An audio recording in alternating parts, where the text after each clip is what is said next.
Hi, welcome to Dogman TP Hunting, and if you're listening to this, it would be on the Interdimensional Voyages podcast. Okay. Um, now, got another interview for you, um, which I'm really excited about, because this lady has been like trying to pull hen's teeth. Really lovely. And sometimes, when that happens and you're chatting with a certain person and they're a bit reticent about coming on, and it just shows how, after you talk to them, how genuine they are about their experiences. Um, you find an awful lot of people that aren't so genuine about the experiences just straight away go, yeah, yeah, I'll come on, Phil, I'll come and chat about it. Yeah. So, I think it allows a bit more validity to the stories which are going to be told. Counts. Right. So I'm going to bring the lady on. Her name's Polly, and I'm very, very happy to have her on. Just see if I can find her now. Um, oh, hang on. I've got it. Yeah, here we go. I've got you there. Hello, Polly. Hello, Phil. How are Have you? I? Oh, good. Yeah. Do you know what? Not too bad. Not too bad indeed. Yeah, I had my boss come round to visit me today because he wanted to pick up a tablet that I had for work. I had a works tablet, so he wanted the SIM card out of it, and so he came to the door and yeah, he gave me a hug, which was really lovely. And Oh, usually this, yeah, that's really nice. And usually this bloke, when you see him in the office, he's quite scary. I'll tell you what he looks like. He looks a little bit like a Rottweiler chewing a marble. let's hope he's not listening. But he's a nice guy. He genuinely is a nice guy, a nice firm and a nice guy. So I'm very Oh, lucky, really, good. and very understanding. Because, like with me, poor limp leg that I keep dragging around, it's getting better daily. But he asked how it was, and I showed him the scar. Oh my word, he was impressed.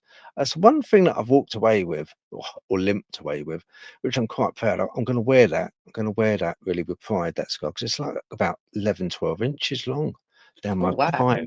Yeah, it's a long one, but they changed moved the hip and got it out and put new. Oh my word, yeah, it looks really good. It looks like I'm some Viking been into battle or something. That's my story anyway. I But do love it. yeah. um, so yeah, so how are you? I'm fairly well, thank you. Feeling slightly under the weather. So forgive me if I sound a bit croaky and I may have to stop for a slight coughing fit, but not too bad, thank you. I'm getting there. Good, good, excellent. Yeah, no, thank you for listen. Thanks for coming on. I do appreciate it, and I'm sure people watching this at home, with some of your experiences and sightings and stuff, they're going to learn, and it's going to help them. I know it's going to help them. So I do appreciate you sharing. Um, so, um, can I ask you to get straight to it? How long? How? When do you think the first time was when you had an experience, Polly? When the first time was? Can you remember? Well, that one's it's actually quite hard to answer because I think I always had them um, from a young child. Before I could communicate, I think I was seeing things, but I can't remember what any of those things were. But Mm. my mother and father told me that when I was a little baby, and I was always a night owl, and they'd put me to bed at night, and I'd just be like chitter chattering away to whatever in my cot in my room, and they would always have to wake me in the morning, and but from an early age, now I can't remember seeing any of these things. My mom did tell me that I used to see little people and little monkeys in my room, and I used to chatter to them and insist. I used to insist that I was chattering to little monkeys and little people that came out from the cupboard and from behind the skirting board. So I don't know if that was just kid stuff and my imagination, but I just always got the impression the first time I can remember it being significant to me and the penny dropping a bit that I could see things that not everybody else saw. I was 4 years old, and it was in the summer, and I was in my bedroom, and it was early evening time. But where we lived on the in the road where we lived, there was sort of a big green down at the bottom of the road, and all the kids used to play on there, and the kids that played on there were a whole mixture of ages. And because I was young at this time, I wasn't allowed out early evening to play. Um, and I was in my room, and the windows were open, and the windowsill was quite high. So I think I was standing on something in my bedroom, so I could see out of the window and sort of like crook my head down and watch the kids playing on the green. And I was watching them play, and then I noticed where the road sort of curves round to the green and then comes straight down, and I lived sort of halfway down the road. I saw, that sounds crazy, but I saw a giant man walk round the corner.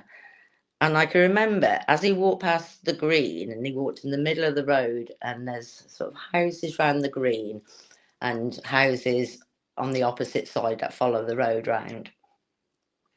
None of the kids and the teenagers on the green, and I think they were playing football or something like that, noticed it. No, nobody was looking at it, but I could see it, and I started to feel very nervous because a lady, to have to just like sort of go back slightly here. There was a gypsy lady that was a friend of my nan's. That was my maternal nan, who had already told me that I could see things, and she believed me that I could see things. But one of the things she said to me, and I remember this, is if I can see them, the chances are they can see me. So I can remember thinking this with this giant, and I was getting ready. I didn't know whether to get down off the box or to watch it for a bit longer. So I decided to watch it for a little bit longer. And then when it started coming down the road, it saw me. And I jumped down off the box, and I ran downstairs, and I told my mum and dad. Um, I got told off for looking out of the window, and I should have been in bed, or reading in bed, and for standing on the box by the window. But they didn't believe me, and they said, "Don't be silly. There's no such thing as giants." And but what I saw was a man. He looked like a normal man, only huge, and his head was very long and oblong, and he had really tatty clothes on, made out of like hessian, really like rough sort of hessian material, like leather bags over his feet, and they were tied around his ankles with like rope or string. And he was just scruffy, lots of facial hair, quite hairy arms, but he was like just a big person, and he was just walking round looking around. But I could see him. But when he walked also in front of the kids on the island, Mm. I couldn't see through him. He was solid to my vision, and Mm. that was it. I never seen him again after that. Um, I always thought it was very bizarre, but it's always niggled me, that has, because I know it was real, and I know I saw it, um, but I couldn't explain it. And when I got probably about a year after that, maybe I started school, and I think we I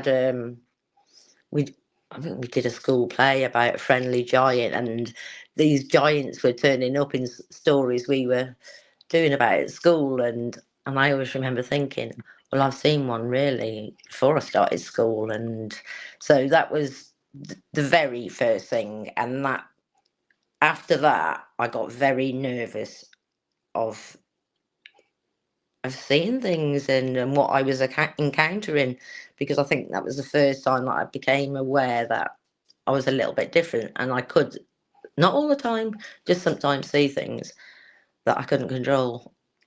Mm.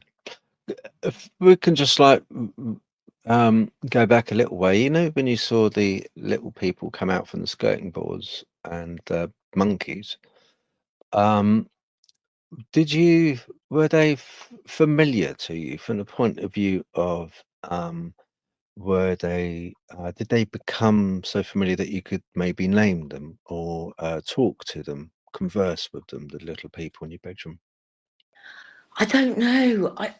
I can't remember them. It's almost like when I was younger, I had like a vague recollection of them, but Hmm. that's faded now, and I know I felt comfortable with them, and I'd be chuckling, and they'd make me laugh, but I can't remember anything else about them, and just just what my mom said that I used to say about them, and I sort of, it's more like I can remember the slight memory of them. I can't remember them at all. Yeah. No, I get that because I had the imaginary friend for quite some time, you know, when I was young, and I can't exactly remember the conversations I had, but I know that I had conversations, and I know very often when mum would come in to tuck me up, it used to freak her out a little bit because I used to be talking. She said you'd have a conversation, Phil, with this imaginary friend. Now, I've never really told the name of the imaginary friend to anyone because to me it was so real at the time. And when I remember back, I can remember the imaginary friend. I can remember it, but I just can't remember the conversation. And I feel, but giving a name is doing it a disservice almost. You know, I don't want people to know its name really. You know, it's something personal to me.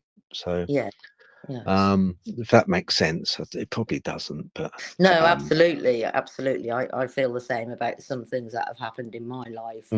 There's some yeah, things that I know that they're not for anybody else's ears. They're only for mine. They feel personal, and I think that's information I mm, have to keep to myself. yeah, Um, but yeah, yeah, I don't have. I just have. It just all sounds familiar, and but I can remember that things used to make me giggle and make me laugh, mm, and but my it used to freak my mom out sometimes, and she said like often she stood by my bedroom door to listen, and she couldn't mm, hear anything. All she could hear was me, but I'd be just chatting away to something, and she'd come in and she wouldn't see anything. There was one time, again, I can't remember what happened. I've got a vague recollection of my mom coming into to my room, and I was in my cot still, but she'd put me in there and to stop me crawling out all over the place, and because I would crawl off everywhere. But she came into the room, and I was in the cot, and there was all teddies and toys on the floor in the room, and she asked how they'd got there, and I said that the monkeys chucked them on the floor, and that really uh-huh, freaked her out. That really freaked her out. And yeah, not long after that, she moved me into a different bedroom. Um, and I went into because that was a small bedroom. mm, So she put me into a big double bedroom, and I came out of that room. Um, and that was it. So it was the big double bedroom that I was in when I saw the giant. So I was probably about 3 when I got moved into the big bedroom. And I think mm. some of that she was preparing for another child, and but also to stop some of the antics in the room as well. Yeah. Mm. Yeah, I was I was younger. My sister's 6 years older than me, and boy, does she look it. But I love the fact she's older than me.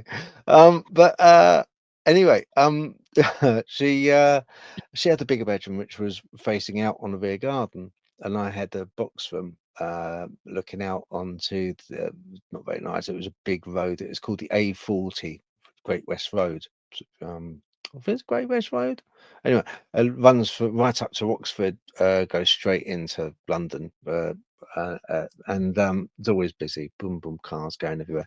And back in the day, it was so like when cars were having lead in the petrol. So you'd find little muppet washing out and put it on the line, and it would have little black spots on the washing where the like particles, I suppose, of lead and the air. You know, you can visibly see it. You know, Mm. but anyway, so she shifted me out is in summertime. I couldn't open up my bedroom windows because of the traffic and the noise, and she was worried about the fumes. So I went into my sister's room, which my sister loved, sharing her room with me. She loved it. I was this snotty little kid, you know, and I remember she had one side of the bedroom, I had the other, and uh, she, I can remember though my sister saying to me, not saying to me, saying to my mum, "Mum, who the hell was Phil talking to?" Because I'd have a full on conversation, you know, and she would hear it as well in the room, and it used to freak the hell out of her. Um, and there's one occasion I had with my imaginary friend where I can remember being very young, and I had my tonsils out because I had always suffered with bronchitis. So grandma was quite well off, and so she lent the money to mum or gave the money to mum to had me to go in privately to have my tonsils out, which was lovely of her. Oh, bless. And yeah, really nice. And I'm very, very fond of grandma when she was alive. Anyway, Mm. so uh, um, before I went into hospital, I was like really bad chest, and I was hallucinating. I can remember this to this day, and it's so vivid. I can remember I was sweating, it was hot, I was really in a bad way, and I hallucinated, and I saw Noddy Oh in my God. Noddy's train. Yeah, yeah. Noddy's train going around the room with big ears on the back as Noddy was driving the train. Yeah, seriously. And I said to my mum, I said to mum and dad, I said, "Oh my God, I can see Noddy. Quick, get out of the way, they're going to run you over." Yeah, going around the room. And Oh my God. I woke up one evening and I took this medicine. It was a clear bottle of medicine, which used to be, I don't know what it was, like some kind of weird antibiotic, but it used to be clear and very sweet for kids, very sweet and very clear, like water, but thick syrup, but clear. And I took the bottle and I drank it because it was so tasty. Oh my gosh. And yeah, now I can remember to this day, I can't remember exactly what it said, but I can remember that my imaginary friend chucked something down the stairs because that got the attention of dad who was downstairs. Dad came up. Dad was like, it was about 9 o'clock, I think, 9, 10 o'clock. And dad came stomping up and said, "What's going on? Who's making all that noise? I told you to get to sleep." And but no, it's because I managed to reach out, grab hold of this bottle, drunk it. But something, I didn't get up and chuck anything downstairs, but something did. And he said, "Who was that who chucked that?" And I said, "It was my imaginary friend." I said the name, and but I can remember that distinctly. And that's when Dad kind of like tipped me upside down and gave loads of salt water and made me throw up. And but yeah, so I Yeah. can remember that quite clearly. So I do think, you know, there is something in that. I do think there is something in, you know, what you're saying about the little monkeys in your room and the little people. I think that kids have a lot more understanding and are more observant in a lot of ways than we are as we get older, you know. Yeah, Um, definitely. And over the years, I have heard a couple of other accounts of this as well, and they've always been from adults. And there was a lady I used to work with many years ago, over 30 years ago now, and she went through it with her daughter. and it really, really scared her. And she said there was multiple times her daughter's room would get absolutely trashed and wrecked, and her daughter used to insist it was the monkeys that had done it. And I thought, well, how bizarre. And I think I've heard at least three accounts of it, sort of over the years, over the last 40, 50 years.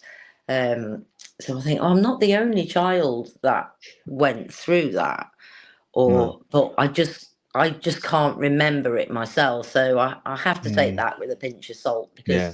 I don't have the actual memory of it. No. No. It's interesting with the giant though. Do you think that giant saw you? Do you think that giant was aware of you? Oh, absolutely, absolutely. As soon as he saw me and looked at me, I knew he could see me. And the way he stopped and looked at me, and it really scared me. And which is actually, I was talking to somebody about it a few years ago, and they said, "Oh, that's a story in a kid's storybook." I can't remember, the Big Friendly Giant, which Oh um, yeah, I like that. which is a similar thing. That he said a giant spots somebody, and I can't remember that story now. It was a long time ago if I Mm, read it.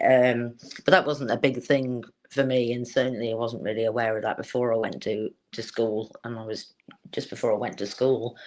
But yeah, so I was always a bit after that, and then going through school years when you're at that infant age.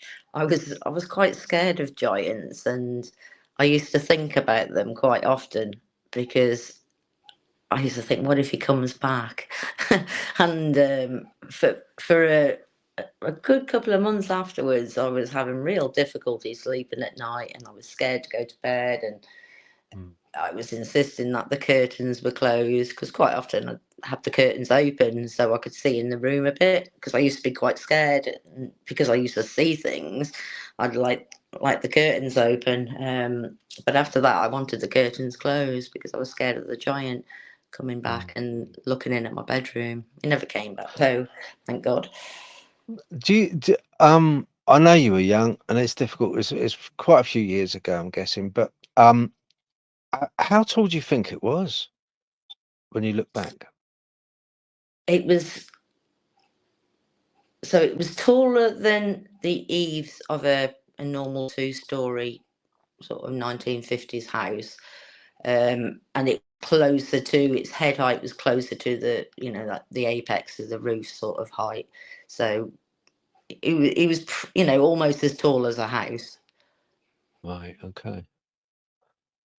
Okay. And hairy, hairy. You Quite, said. yeah, yes, not like covered in fur, but like a hairy man, Yeah. bearded, Yeah. unkept. And His hair was fluffy, and he had hairy arms, very hairy arms, and I could see like hair round his neck as well. So it looked like he had like a hairy chest. okay. Um, did you say that it was carrying bags as well? Was it carrying luggage or bags? No, he had bags, like they were almost like leather bags on his feet, and they were like Okay. tied round, yeah, like Okay. boots, but they weren't sort of made like proper shoes. They were just Mm. they looked a bit like leather bags, like scrunched round and tied round the ankles. Okay. Yeah. Yeah. Yeah. All right. Yeah. So it's something like they probably wear in medieval times. They used to wear these leather shoes that used to just wrap around, didn't they? Um. Yeah, I Okay. was sort of a bit like you'd see. I've seen similar things in nursery rhyme books from when I was a kid. Very very sort of primitive and basic, but these were really really like basic.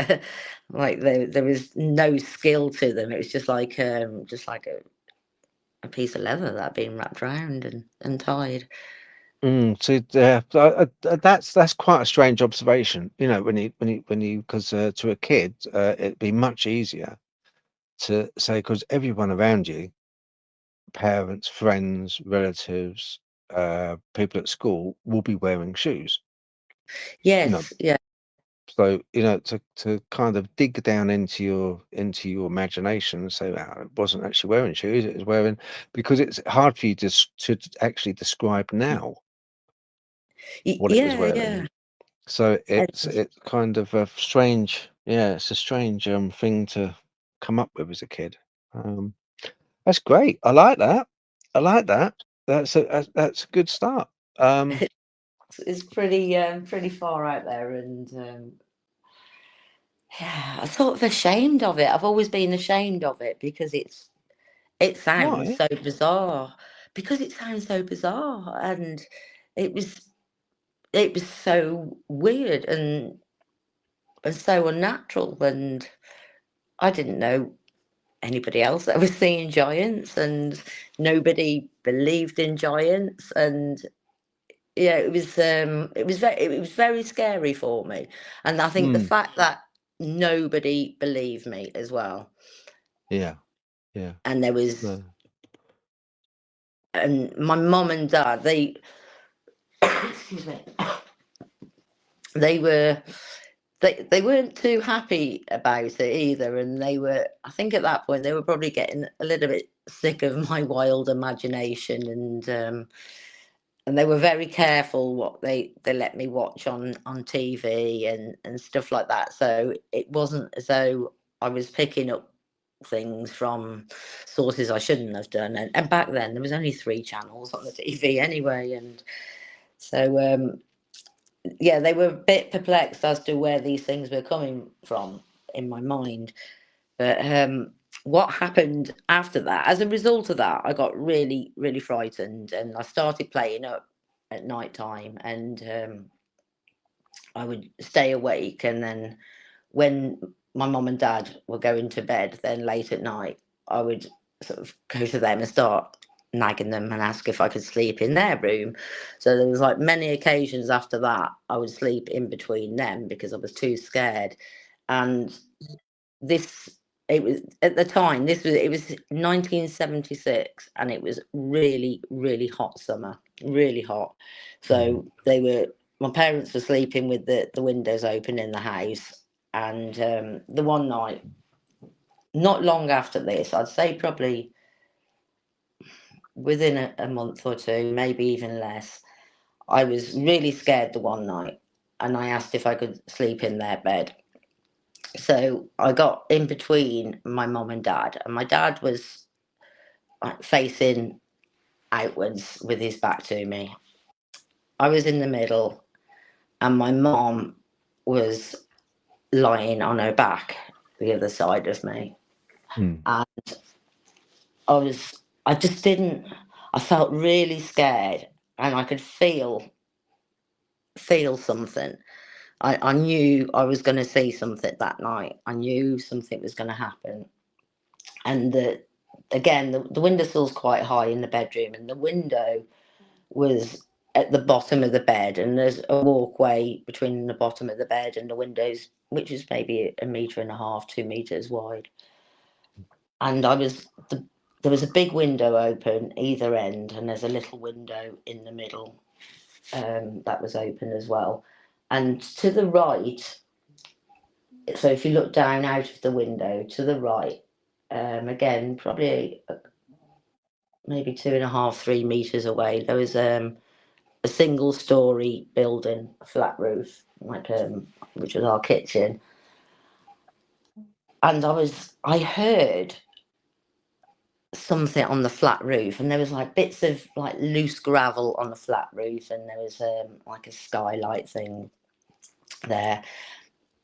And I heard something scurry on the flat roof, and I can remember my heart racing. I feel quite nervous now just talking about this. This is something I don't like talking about, and it does still scare me. But I heard a little scurry, so I was listening. And after about a minute, something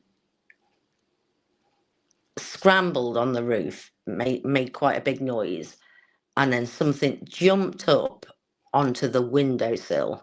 Now, I still can't work out how this happened because the window, they're all metal window frames.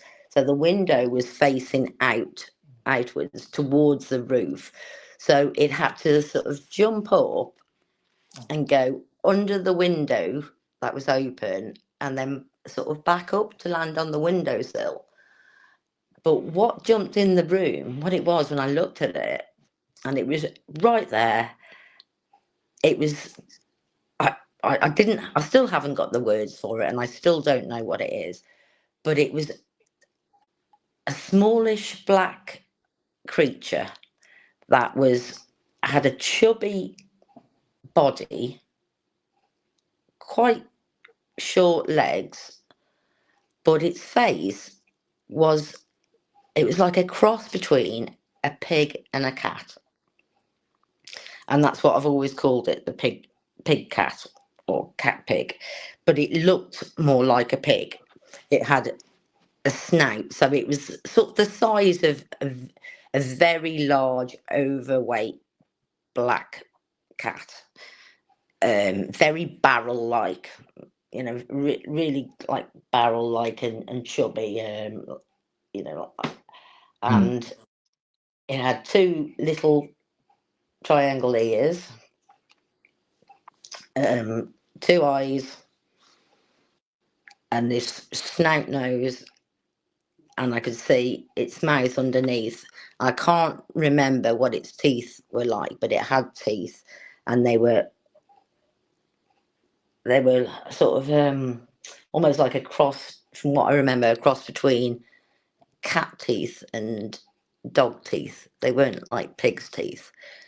And when it jumped up, it was staring at me straight away. It knew I could see it, and I can remember trying to push my elbows out towards my mum and dad to try and wake them up. I was petrified, and I couldn't reach them. I couldn't press them hard enough without moving, and I didn't want to move. I was really scared of this pig cat thing.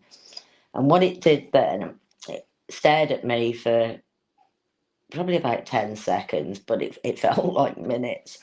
It walked along the windowsill, on the inside of the windowsill, and at the far side of the room, so where the way my dad was facing, we had a row of wardrobes there, and I don't know if you remember, like the wall units. They were really popular in the 1970s, Yeah, and yeah. there'd be like a wardrobe either end, a dressing table in the mirror in the middle with drawers, and then over the top of it would be a row of cupboards. So it was quite high up.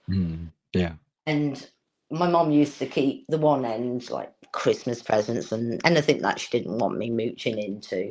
But my dad used to collect various magazines, and on the end nearest the window, there was about maybe about a metre gap before the first wardrobe started. And on top of this wardrobe were three quite tall piles of magazines, and one was a boxing magazine, and then there was, I think, like cricket magazine, and then there was another pile of magazines, which at the time I didn't know what those magazines were, and I wasn't allowed to look at those. The pig cat walked along the windowsill, and then it jumped on top of the wardrobe, and the magazines were on the back of the wardrobe, so they were like leant up against the wall. But when it jumped up, it knocked the end pile of magazines, and a whole load of them, at least a third of the magazines, fell onto the floor. Some fell like sort of forward onto the wardrobe, and it made quite a lot of noise. And I thought my mum and dad are going to wake up at this, but they didn't. They didn't move, they didn't stir or anything. But this pig cat, it made it jump, and it jumped down then from the wardrobe on the floor about halfway up the bed between my dad and the wardrobes. And my heart was pounding. I was so frightened, but I couldn't move, and I could hear it on the floor. And then I heard it stand on top of a magazine. I heard like a magazine slide on another magazine, because these magazines were glosses, and you could hear them.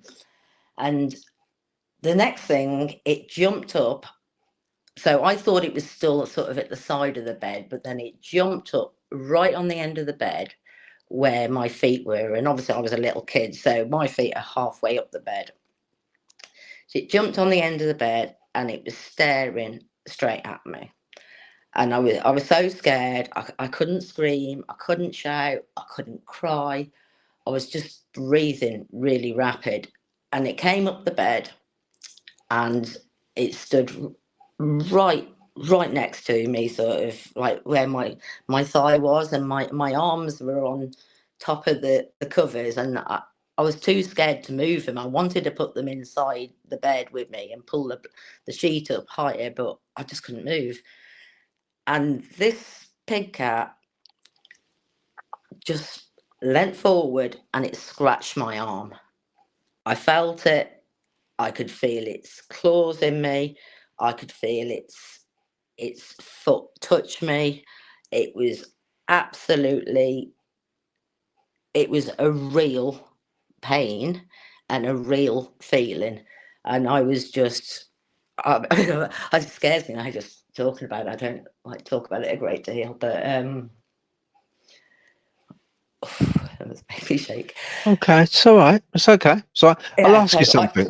I'll ask you something about. Just quickly ask you something. The body of this creature, did it look more like a cat? It looked more like a cat, didn't it? Or not? no, it looked more like a pig, like Right. a round bodied pig, but it had the agility of a cat, and it had little Mm, pointed ears like a cat. okay. Um, Right. but Did it you? only had a very short tail, like a short stubby tail. It didn't have a long cat's tail, and it was like it was it was the height of a large cat, a large fluffy cat. You know when you see a really big Yeah. Yeah. domestic cat and they're really, really tall. It was that sort of height, but it had the agility of a cat, but it didn't look like a cat except for its little cat Yeah. ear. Did you see fur? Did it have fur? Did you say it had fur? It had very short, like I think it had very short, like fur, but I'm not completely sure if it was fur or if it was more like fur or if it was more like otter fur or something like that. It wasn't Mm, like fluffy cat fur. It was I felt like it was fur on it, but like oily, greasy fur. But I'm not completely sure it was like normal fur. okay. Right. And I couldn't when it touched me, I couldn't feel its fur. All I could feel like what felt like a pad of a foot, and I could feel the claws in me. Okay. Did it surprise you at the time that your parents didn't sense it, or your parents didn't feel the bed move? Did that surprise you? Yes, yeah. I I,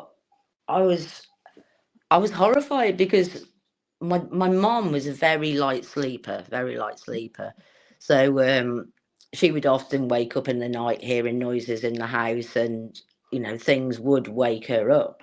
Um, but neither of them woke up that night, and I can remember being really upset that they didn't wake up, and feeling that, because to me at the time the only thing in the world that could protect me was my mom and dad, and neither of Mm, them woke up, and I'm lying there between them because I'm scared of what's out there and I want them to keep me safe, and they don't wake up. So I was quite disturbed by it all, and it made me feel very alone in the world, and mm, felt really alone, and I knew that after that there is people can't protect me from that, not even my parents, and I can remember mm, it really really affected me and really bothered me, and mm. I lay there all night until my dad's clock went off, and he used to get up every day at 5 o'clock in the morning, and I stayed awake all night. I didn't go to sleep, And as soon as my dad's alarm clock went off in the morning, because I was too scared to move and I was just staring at the window.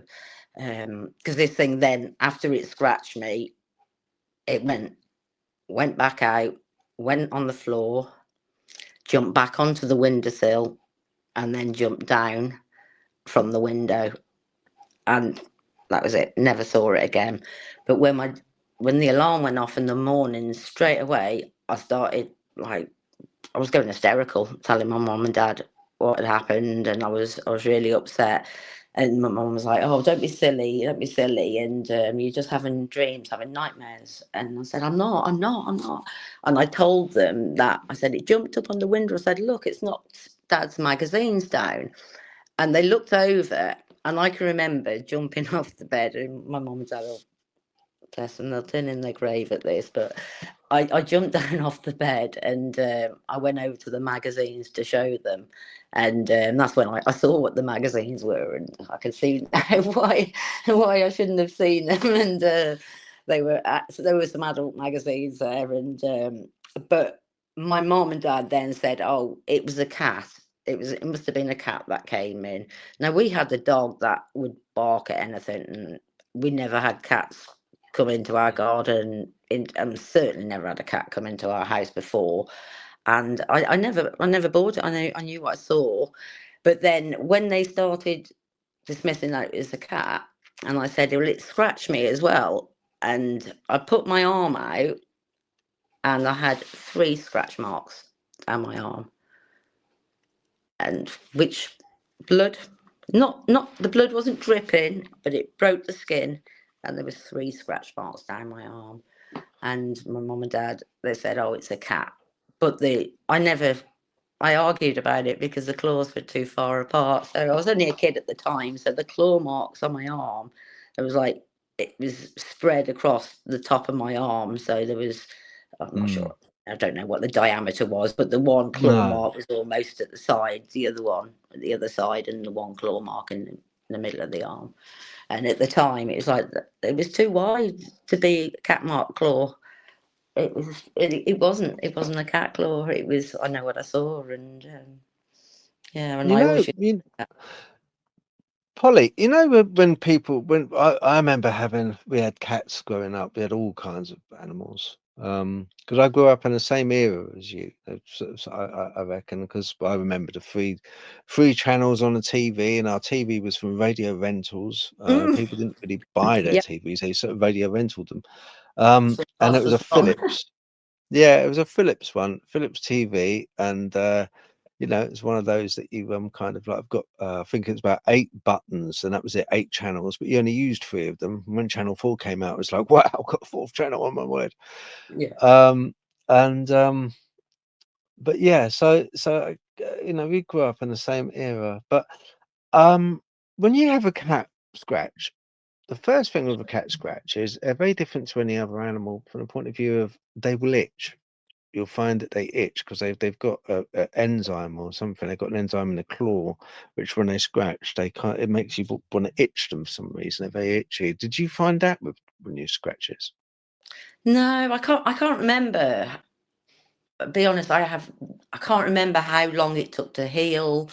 I don't remember any itching, Mm, and I don't remember any pain afterwards from it either. I don't remember it hurting me afterwards, it being sore, like you mm, say, slightly infected, like you get off a cat scratch. And I can remember yeah, like some years later actually getting scratched by a cat. I got scratched and bit by a cat, and I can remember that hurting afterwards, and being sore, like you say, that almost like it's got an infection. mm, But I don't remember any after pain off this. Just 3 scratches there. And I can remember telling people about it, telling my grandparents about it, anyone that had listened. And my mum trying to play it down. Oh no, it must have just been a cat that got in there. But I was yeah, arguing all the time about it with my parents, and like I say, I used to like annoy them quite a lot about stuff like that because I was so adamant that it was real, and that they wouldn't have it. They just didn't believe me. Didn't believe me. mm. But you said a funny thing. you said your mum was a light sleeper, and very often you said your mum would wake up hearing noises downstairs. Was she quite, do you think looking back, quite sort of, more, susceptible than you think at the time? Do you think she was more sort of more aware of things going bump in the night downstairs, or was she worried about burglars, or Oh, why would? yes. Yeah, she would, my mum has seen spirits, and I think she saw a few things as a child, um, and she saw a few spirits as an adult as well. And so she did encounter things over the years, and she would hear things in our house. We used to have quite a lot of strange happenings in our house. My dad didn't. My dad was atheist. He believed there were things more powerful than us out there, but he wouldn't talk about it, and he he wouldn't engage in conversations um, about things like that. But my mom, yeah, she was a believer. Okay. So, um, yeah, it sounds like it's, some kind of a, I would ask this question, um, do you think there was anyone, um usually an entity like that would come to, uh, someone or somebody's family who's, almost like a imp, like a witch's imp, like uh, um, a familiar, if you like. Um, but it's strange that it actually scratched you, that's the thing. That's the Yeah. odd part of it. Um, And that's always sort of, it's never sat well with me in life. That it's always no. bothered me because I never. I used to talk about it quite a lot when I was younger, and I would ask people if they've ever encountered that, because the town where I grew up in, a lot of people believed in ghosts, and when I was growing up, it was quite normal around me that a lot of people believed in spirits and ghosts and things in the woods. There's numerous haunted buildings in our town, so it was quite natural to talk about supernatural things, although it was, everybody was very uneducated on it. And but Yeah, it's, yeah, I just, it bothered me that because it was physical, and nobody sort of knew anything about it. And then it wasn't until maybe, I was probably in my mid to late 20s, and I met a girl. I was working with her at the time for a few months, and she was extremely psychic, and so was her family, and they had some amazing skills. And I can remember asking her about it, and she said that she felt it was potentially not good, and possibly even a bit demonic. And I can remember after that I thought, oh, I never really try not to think about it after that or give it any thought. And but I've never heard anybody else talk about anything like that since. And yeah. Did it well, at the time, did it, I know it scared you because it was something which, was unusual, something that looked strange, something coming into the bedroom when you were asleep anyway is always a bit, "Oof, really?" But mm, when you saw it, um, uh, did it emanate any feeling of dread or badness yeah, or? I fear. I was absolutely. I felt the bad energy of it. Even as a kid, I could pick up that it was like I could feel it coming. And that's when I was a kid.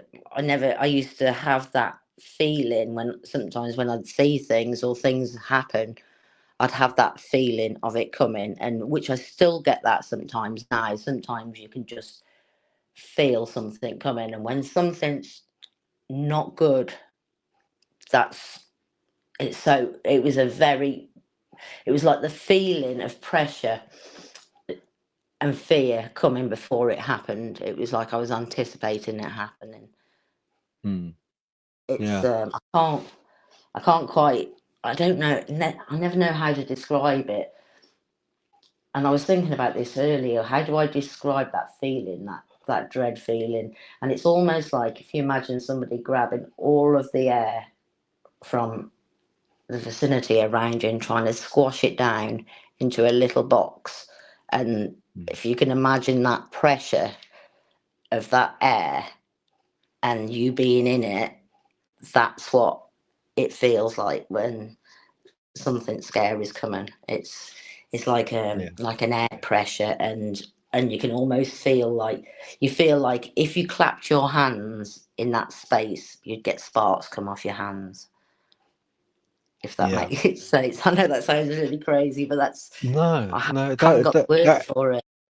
yeah, no, that does make sense. That does make sense to me. Yeah, it does. Uh, yeah, I've had when I've had like kind of darker entities, I've explained it as being like a all-encompassing blanket which has been put over me, almost like uh, kind of like suffocating in a way, a suffocating like blanket come over me, but it's a feeling of when I see the entity, it's like a feeling of absolute despair and Yes. dread, just Yeah. despair and dread.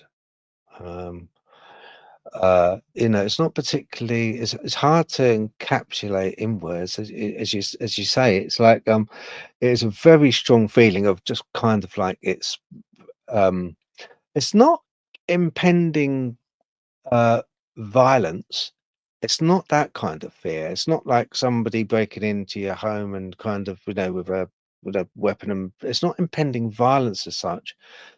To me, it was just a kind of despair and all-encompassing badness, wrapped up in this blanket that's thrown over me, and that's the sort of feeling I had, which was not far away from what you had, really. I think. Yes. Yeah. That's and, and another thing that I always find happens when I get those feelings, and I can remember having that at the time, and again, I've had this feeling pretty much every time something really scary has happened. Is it's like you get a pressure in your chest as well, like it's Mhm. a little bit harder to get the oxygen out of the air that you're breathing. It's Yeah.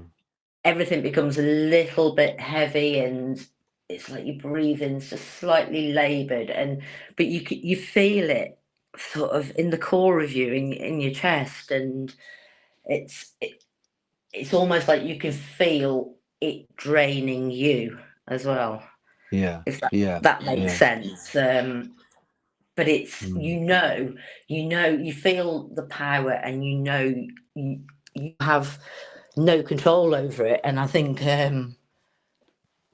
that that dread and that fear feeling, that it doesn't matter how many times you encounter things, how old you are, when you feel that, it just you just know Mm. you're going to see something bad, you're going to encounter something bad's around you, and that's the first time I can remember feeling, although I was really scared with the giant, but I didn't get that.